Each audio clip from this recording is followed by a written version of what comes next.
বন্ধুরা, যেই মানুষটিকে তুমি একসময় ভীষণ ভালোবেসেছো, সেই মানুষটিও তোমাকে ভীষণ ভালোবেসেছিল, কিন্তু কোনো না কোনো কারণবশত তার সাথে যোগাযোগটা বন্ধ হয়ে গেছে, বা সেই মানুষটা কারো প্রলোভনে পা দিয়ে তোমার সাথে সম্পর্কটা বিচ্ছিন্ন করে নিয়েছে। এমন অবস্থাতে দাঁড়িয়ে তুমি ভীষণ কষ্ট পাচ্ছ। এবার কষ্ট পাওয়াটা তো স্বাভাবিক, এখানে আমি বলবো না যে তুমি কষ্ট পেও না। কষ্ট পাওয়া স্বাভাবিক, এটা হয় যে কেউ ছেড়ে দিয়ে চলে গেলে কষ্ট ভীষণ পরিমাণ হয়। কিন্তু সেই মানুষটা যে ছেড়ে দিয়ে চলে গেছে, সে ছেড়ে দিয়ে যাওয়ার পরও কি তোমাকে এখনো ভালোবাসে, সেটা তুমি কি করে বুঝবে? আজকে আমি তোমাদের সাথে এই বিষয়টা নিয়ে কথা বলবো যে যেই মানুষটা ছেড়ে দিয়ে চলে গেছে, বা যেই মানুষটা এখন কন্ট্যাক্টে নেই, বা যেই মানুষটা তোমার সাথে লং ডিস্টেন্সের রিলেশনশিপে রয়েছে, যার সাথে প্রত্যেক দিন কথা বলা সম্ভব হয় না, মাসে বা সপ্তাহে একটা দিন কথা হয়, তাও খুব কম। এমন অবস্থাতে আমরা কি করে বুঝবো যে সেই মানুষটা আমাদেরকে এখনো ভালোবাসে, বা সেই মানুষটার মনের ভেতর এখনো আছি? চলো ভিডিওটা স্টার্ট করছি। যদি মনে হয় আজকের ভিডিও ভালো লেগেছে, ভিডিওটা দেখার সাথে সাথে ভিডিওটাকে লাইক করো আর চ্যানেলটা সাবস্ক্রাইব করে আমার সাথে থেকো। চলো শুরু করা যাক আজকের মেইন ভিডিও। ফার্স্ট পয়েন্ট, দেখো বন্ধুরা, যেই মানুষটা তোমাকে ভালোবাসতো, সেই মানুষটা যতই দূরে চলে যাক, তার মনের ভেতর কিন্তু একটু হলেও ভালোবাসা থাকবে। চাই সে তোমার উপর রেগে থাক, বা সেই মানুষটার সাথে এমনভাবে বিচ্ছিন্ন হয়ে গেছো যেখানে সম্পর্কটার মধ্যে কোনো একটা বিষ ঢেলে দেওয়া হয়েছে, তাও কিন্তু সেই মানুষটা তোমাকে ভালোবাসবে। তার মনের ভেতর একটু হলেও ভালোবাসা থাকবে। আর এই কারণেই, যদি তোমাদের সম্পর্কের মাঝে কেউ থেকে থাকে, মানে যেই মানুষটা তোমাদের দুজনকার মিডিলম্যান, যার দ্বারা সম্পর্কটা স্থাপিত হয়েছিল, বা যেই মানুষটা তোমাদের নানান রকম ঝগড়া অশান্তি এগুলো মিটমাট করে দিত, দেখবে সেই মানুষটাকে তোমার প্রিয়জন তোমার কাছে পাঠাবে, যদি তার মনের ভেতর ভালোবাসা থেকে থাকে। কারণ কি বলতো, যেই মানুষটা তোমাকে ভালোবেসেছে না, সেই মানুষটি তোমার খোঁজ না নিয়ে থাকতেই পারবে না, তার পক্ষে থাকা সম্ভবই না। যেমন তুমি ওকে মিস করছো, তুমি ওর জন্য কষ্ট পাচ্ছ, তেমনি ওই মানুষটাও কিন্তু তোমার জন্য কষ্ট পায়। এইবার মাঝখান থেকে একটা সমস্যা কি সৃষ্টি হয়েছে জানো তো? তুমি যখন থেকেই দেখছো সম্পর্কটা ব্রেকআপ হয়ে গেছে বা সম্পর্কটা বিচ্ছিন্ন হয়ে গেছে, তখন থেকে ওকে নিয়ে নেগেটিভ ভাবতে থাকছো। এবার ওর মনের ভেতর যে বিষটা চলে এসছে, বা যেই বিষটা ঢেলে থাকুক, বা সম্পর্ক যে কারণেই নষ্ট হয়ে গিয়ে থাকুক, সেই যে নষ্ট হয়ে যাওয়ার ইন্ধনটা তার ভেতর কিন্তু ধিকি ধিকি করে হলেও জ্বলছে। এবার সেই মানুষটা কিন্তু চাইলেও ফিরে আসতে পারছে না, চাইলেও তার মনটা বদলাতে পারছে না। কেন পারছে না? তোমার কারণে পারছে না। তুমি নেগেটিভ ভাবছো, তুমি বারবার এটা ভাবছো যে ও আর আসবে না, ও ছেড়ে দিয়ে চলে গেছে, ও কষ্ট দিয়েছে, এই সেই ভাবছো। এর কারণেই কিন্তু ওর মনটার মধ্যে সেই বিষটা ভরেই রয়েছে। তাই আমি তোমাকে বলবো যে যখন দেখছো যে ওর প্রিয় বন্ধু বা তোমাদের মধ্যেকার যে মানুষটি, সেই মানুষটি তোমার কাছে আসছে ওর খবর জানাতে, বা তোমার খবর নিতে, বা তোমার সাথে দেখা করতে, যাই হোক, সেই সময়টাতে ভুল করেও নেগেটিভ হয়েও না। নেগেটিভ চিন্তা ভাবনা করা, নেগেটিভ থটস মনের ভেতর আনা, এটা কিন্তু সম্পর্কের জন্য খুব হার্মফুল। ইভেন তোমার নিজের জন্য খুব হার্মফুল। এই বারবার নেগেটিভ চিন্তা করতে করতে তোমার সব কিছু দেখবে হারিয়ে যাচ্ছে। এর কারণেই বলছি, নেগেটিভ চিন্তা করা থেকে নিজেকে দূরে রাখো, একটু পজিটিভ থাকো, একটু ভালো থাকার চেষ্টা করো, নিজেকে খুশি রাখার চেষ্টা করো। দেখবে সেই মানুষটির মনেও তোমাকে নিয়ে ভালোবাসা অফুরন্ত থাকবে।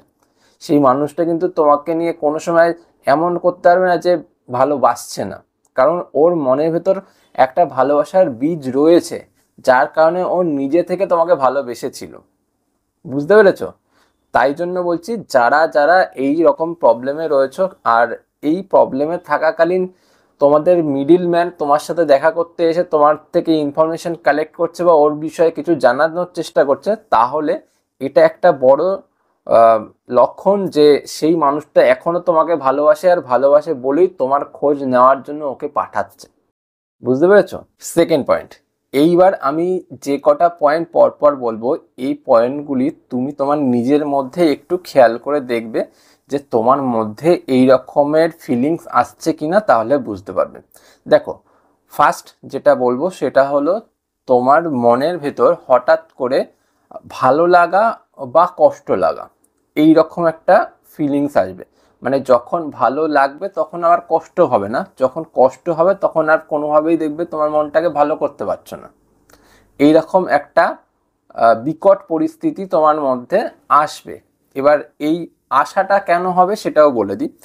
এই যে তোমার মনের ভেতর যে একটা বিকট পরিস্থিতি আসছে, তুমি হঠাৎ করে খুশি হয়ে যাচ্ছ, মনটা খুব ভালো হয়ে যাচ্ছে, মনটা খুব হাসি খুশি হয়ে যাচ্ছে, তোমার সবার সাথে ইচ্ছা করছে যে গিয়ে কথা বলি, ইচ্ছা করছে গিয়ে সবার সাথে টাইম কাটাই, বা ইচ্ছা করছে এমন যে আমি সবারকে ভালো মুখে কথা বলি। এই যে ভালো লাগার পরিস্থিতিটা, যেখানে তোমার মন ভালো হয়ে যাচ্ছে, তোমার মুড ভালো হয়ে যাচ্ছে, তোমার ইচ্ছা করছে সবার সাথে গিয়ে কথা বলি, সবার সাথে গিয়ে আমি নিজে থেকে নিজের টাইম স্পেন্ড করি। এই যে ভালো লাগার পরিস্থিতিটা তখনই হচ্ছে যখন সেই মানুষটি তোমাকে নিয়ে ভালো কথা ভাবছে। এবার যেই মানুষটা তোমাকে ভালোবাসবে আর কি, সেই মানুষটার মনে তো তুমি থাকবে। এবার তোমাকে নিয়ে যখন সে চলেছে, একটা সময়ে তোমাকে নিয়ে সে থেকেছে, সেই সময়ে তার খারাপ স্মৃতিও যেমন তৈরি হয়েছে, তেমন ভালো স্মৃতিও কিছু না কিছু তৈরি হয়েছে। যখন তোমাদের সম্পর্ক স্টার্ট হয়েছিল, যখন সেই মানুষটা তোমাকে প্রথম ভালোবেসেছিল, সেই মানুষটা কিন্তু ভালোবেসেছিল তোমাকে দেখে, তোমার ভালো কিছু দেখে। এবার যখন ভালোবাসাটা হয়েছিল, তখন কিন্তু সেই মানুষটাও কিছু ভালো ভালো স্মৃতি নিজের মনের মধ্যে লুকিয়ে রেখেছে।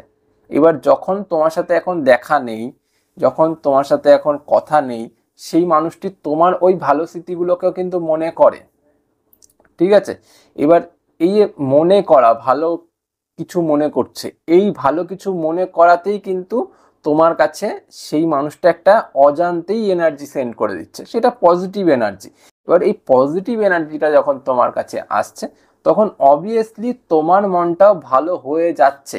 এবার খারাপ স্মৃতি বা খারাপ অনুভূতি বা কষ্ট তোমার মধ্যে কেন আসবে?